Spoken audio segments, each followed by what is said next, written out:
Hey people, welcome back to my YouTube channel. My name is Deborah, Dada, and I am a product designer living in London, United Kingdom. I am also running a social impact project back in Nigeria, where I believe that African teenagers will actually be the spark for generational cycles of owners, of leadership. I'm so much gingered about African teenagers, and I do all sorts of things for them and with them. All right, so what are we talking about today? Before I tell you what we're talking about today, please like my video. Like it already. You know it's going to be worth it. And if you're new here, you can please subscribe to my YouTube channel. And I promise you that it's going to be fun. I've been on a challenge lately, 30 days, where I've been putting every day for the whole of November. I've tried to keep up. This is the most consistency I've tested me. I have been tested in all ways, to be honest, and it has not been easy, but I have stayed true to this cause. So yeah, I have loads of videos, at least 20 something videos at least. So please go ahead, please watch, enjoy, and let me know what you think in the comment section. So today I'm talking about something super amazing, and it came from a story of someone I heard. He was going into like a fight and he prepared for it, lost weight for it, was eating proteins. He was so much on a very strict diet. He practiced twice a day for 3 weeks for the boxing, and then he finally was able to go in the ring and he won. And when he was sharing his win, with people, he was like, there is no way I wouldn't have won. I actually prepared for it. And that gave me so much joy that we work so hard for something and then you get the result of that thing. It's like when you read hard for an exam and then you pass. Or when you work so hard to get a job, the interview process, and then you get the job. It's like, yes, I did it. You can really beat your chest to say, oh yeah, I did something new and then this turned out to be good for me. But then what of days where you actually put in the work and then you don't get the result of it?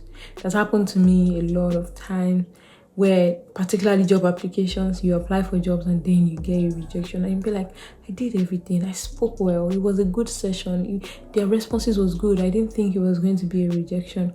And that happens and that makes you sad. So today I'm talking about hard work versus life curved balls. I think that's what they call it, when life actually throws you a curveball, give you uppercut in a way that you actually do not expect. And when you have worked hard, you have planned, you have organized, you have done everything the way that you should, how do you then handle it when things come to this point? So that's what I'm talking about today. I have notes. I will always make notes. So if you see me looking away, it's just because I'm looking at my notes. Yeah.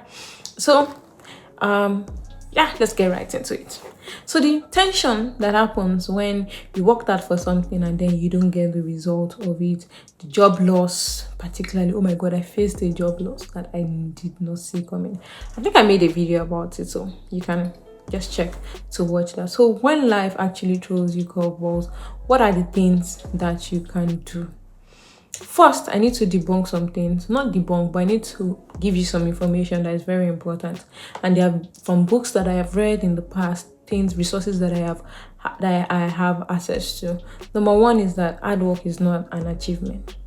You need to clear your mind and let yourself know that hard work is actually not an achievement. And the real reason for hard work is not for an achievement. It is actually for stability. It is a sense of self. It is a sense of resilience. So when you are working hard for something, yes, you have a goal you want to use it to achieve, but be very conscious of what that work is doing in you, which is resilience, more than the results that you want to get out of it.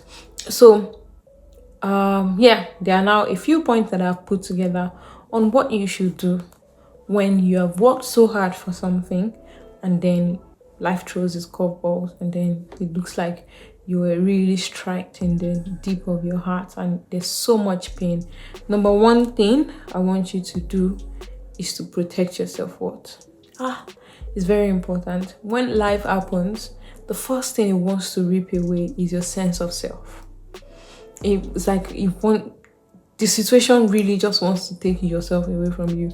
And in all of that, I need you to guard that self religiously. I need you to hold on to your self-worth and protect your self-worth. Remind yourself that curved balls happen to everyone. It is not just you that it is happening to. It is happening to everyone. So those are ways that you can protect your self-worth. Know that it is a part of life. It is a part of the things that actually happen. If it's a job loss or it's not due to incompetence, if it's a failed relationship, it does not mean that you are a failed person. If it is delayed, it is not punishment. Just know that not be only me waka come. I'm not the only one in this. Everyone has something going on to them. I mean, that's not supposed to help you feel better or to quantify other people's problem. It's just to let you know that everyone has things going on, and that's why you need to keep your heads up and to keep on moving. So separate the situation from your identity. That's very, very important. Separate the situation from your identity. Once you have done that successfully, you can go to the number 2 thing, which is for you to pause before you react. When life throws curveballs, particularly for people that are very strong-willed, we always want to throw your own back, like immediately, like ban for ban. But no, I think you need a pause before you react. Not everything needs an immediate answer. Some people say, oh, if I give me rejection one day, I send 100 applications. Oh, that's such a great spirit. But how about you pause and see, okay, what did I do wrong in the interview? Or what did I do wrong in this past relationship? Or what did I do wrong in this past job? And then reflect on those things before you actually react. Sometimes, before you take the first step, you need to sit down. In short, I think your first step is actually sit down, breathe, accept that something unexpected has happened. A lot of people live in denial. They all feel, oh yeah, that did not happen. Delete all the emails, delete all the memories, and feel like, oh, it did not happen. But I don't think that's the best way to go about it. There's a moment to sit down, actually sit, and say, yeah, that happened.